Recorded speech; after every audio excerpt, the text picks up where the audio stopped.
Mag-file kayo ng kasong murder laban sa akin dito sa Pilipinas. Hello mga kabibig! Welcome back sa ating bagong YouTube channel. Ito ang pinakamaingay ng YouTuber sa lahat ng YouTube. Ako si Kabibig, maglebak-lebak at ang with evidence na ko po. Si Franz Castro ay nananawagan sa House of Representatives para imbestigahan si VP Sara Duterte dahil daw di umano sa involvement nito sa drogas-related tsugi-tsugi sa previous administration. Kinalkal ng mga investigador ng mga chismosa ang tungkol dito sa involvement ni VP Sara Duterte. At sabi ni Franz Castro, no one is above the law.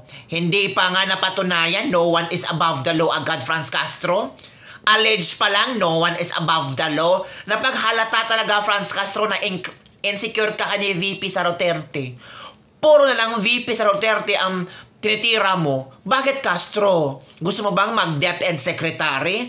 Yan ang mga banat ng mga netizen na parang nahalata nila na hindi bumabanat si Franz Castro kay Martin Romualdez. Hindi nga ito nag-request na imbestigahan ang People's Initiative, yung bayarang na nangyari sa People's Initiative.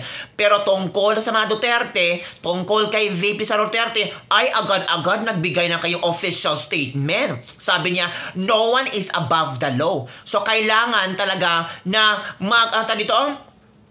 hold an inquiry. Hold an inquiry investigation kay Vice President Sara Duterte. Bakit, Castro, gusto mong ma-impeach ni VP Sara Duterte? Hindi hayaan yan ng maraming Pilipino. Hindi mo alam. Most trusted yan. Diba? Sa mga survey, ang taas ng rating. Sa'yo ba? Magkano bang ratings mo? O meron na ba ang certification ng MOA? Nasaan na ba? Yan. Yan ang mga sabi ng ilang netizen. Ito talaga si Castro. Walang iba. Puro na lang file ng kaso. O, kumusta na ang 125 million na confidential funds ni VP Sara Duterte? Nasaan ang ebidensya? Walang naipresentang ebidensya. Diba? Ngayon, iba na naman. Itong alleged na kasama daw si VP Sara Duterte sa mga kiling-kiling sa Davao. Itong mga sa drug-related problem. O, alleged na naman. O, ang ebidensya. Nasaan, Franz Castro, ang ebidensya? Nako, kaler kita ba? Tapos, ang tahimik mo sa People's Initiative. I find her unusual. Unusual nga. Diba? Very unusual ang mga reaction ngayon ng mga congressman. Pero pag People's Initiative, quiet. Pero pag VP Sara, banat kay banat. So dito talaga, ating makikita ba na very unfair sila? May pinapapanigan, di ba? Hindi nga siya bumanat kay Martin Romualdez, di ba mga kabibig? Bumanat na naman si Tanda. Nagsalita na naman ng isang babaeng walang alam, kundi puro VP Sara ang may kasalanan. O maaari ba na naman si Castro? Grabe naman si Castro. Miss Castro, nasaan yung certification nyo sa MOOE? Nasaan na ba po ba? O, yan ha. So, panoorin ninyo, Castro, ang pagsupalpal sa inyo ni VP Sara Duterte tungkol sa mga alleged na sinasabi nyo. Pa-inquiry ka pa sa House of Representatives. Marami pala kayo nangyayari dyan. Hindi lang namin alam ng mga madalang tao. Watch this video para masupalpal ka. Watch this video, Castro.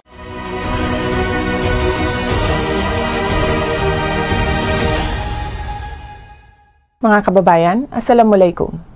Ayon sa isang nagpakilalang testigo, may kinalaman umano ako sa Oplan Tukhang, sa Davao Death Squad, at sa mga insidente ng pagpatay o extrajudicial killings sa Davao. Bago ang script na ito. Sa mga taon na nagsilbi ako bilang Vice Mayor at Mayor ng Davao City, ni minsan ay hindi naugnay ang aking pangalan sa isyong ito.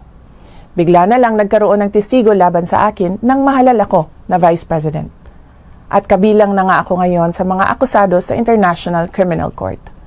Maliban sa tiyempo, malinaw na sadyang pinilit lang na maidugtong ang pangalan ko sa isyong ito para ako maging akusado sa ICC. Ang pagpupumilit ng ICC na pakialaman ang ating hudikatura ay panghihimasok sa ating soberanya. Paglapasangan ito sa dignidad ng mga Pilipino at sa karangalan ng Pilipinas. Wala na itong debate. Sa testigo at mga tao na nakapalikod sa kanya.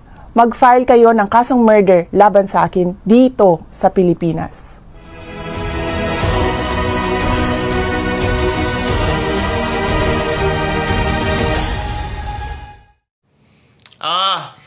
sabi ni VP Sara Duterte, Castro, mag-file kayo ng murder sa kanya dito sa Pilipinas at handa niyang harapin yan. O di supalpal kayo, mag-file na kayo, oy.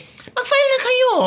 Para agad-agad makita natin ang katag ba? Makita natin kung asino ba ang nagsisinungaling. May pa-witness pa kayo. Halata naman, sabi ni VP Sara Duterte, kinoconnect nyo lang yung pangalan ko.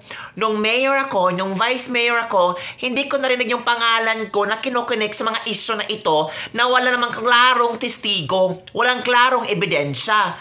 Ngayon, lumulutang naman pabalik itong mga issue na ito, kinoconnect naman mga Duterte, at talagang kinoconnect din ako. Ano ba?